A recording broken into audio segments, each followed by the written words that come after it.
Call the case of people of the state of Michigan versus John Harold Heath, 2123662. And Mr. Heath is here today by video, along with his attorney, Mr. Gibson, and Mr. Gabriel is the prosecutor, and it's set for a plea today. So, Mr. Heath, if you'd raise your right hand.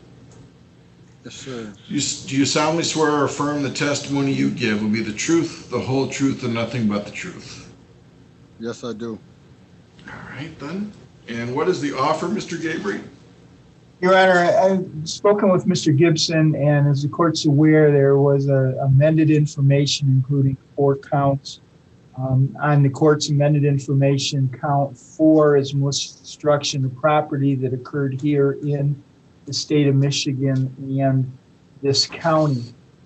Instead of dismissing the other charges and reinstituting that particular crime in district court, I gave Mr. Heath an opportunity to plead guilty to count 3, damage to the fence.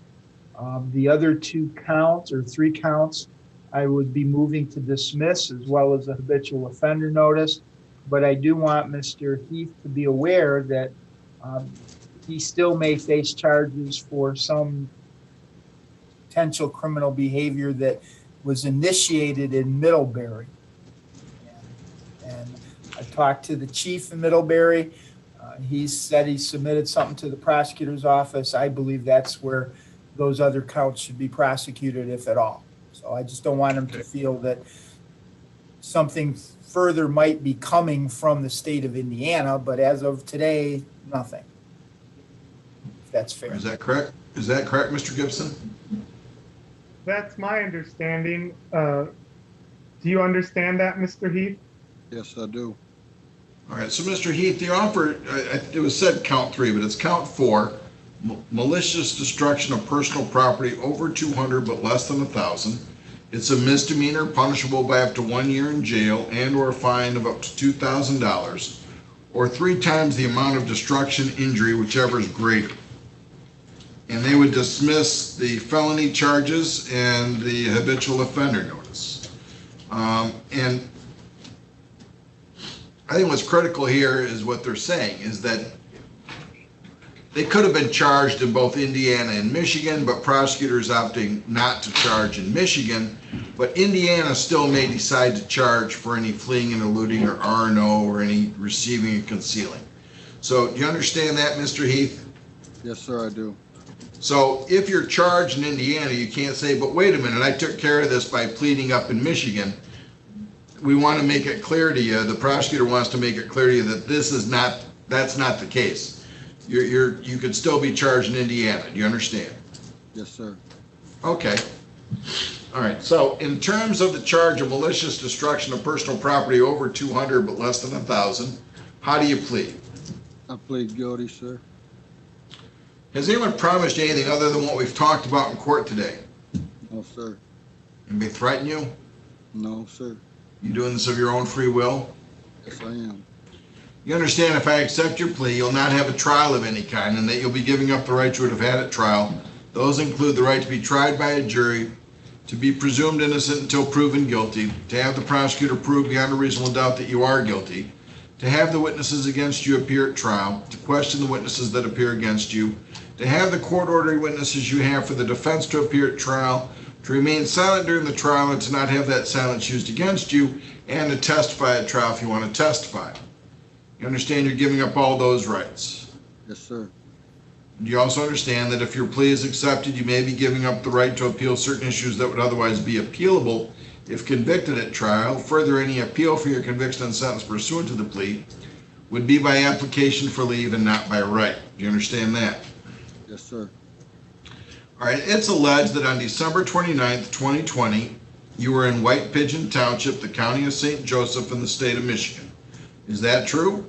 Yes, sir.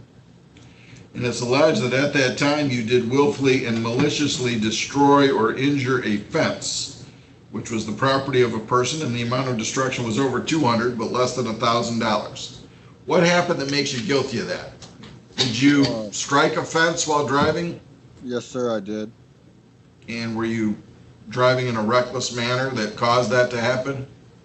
I didn't see the fence when I turned and I hit it. Okay. What kind of fence is it? It was a wire. Okay. All right. And do you agree that, well, what is the request for restitution amount, Mr. Gabriel? $336.22, Your Honor. You believe that you did $336.22 damage to that fence, Mr. Heath? I imagine wire can cost a lot. Okay. All right. So there being no dispute then, with the value being over 200 but less than 1,000. Are counsel satisfied that there's a factual basis? I am, Your Honor. Yes, Your Honor.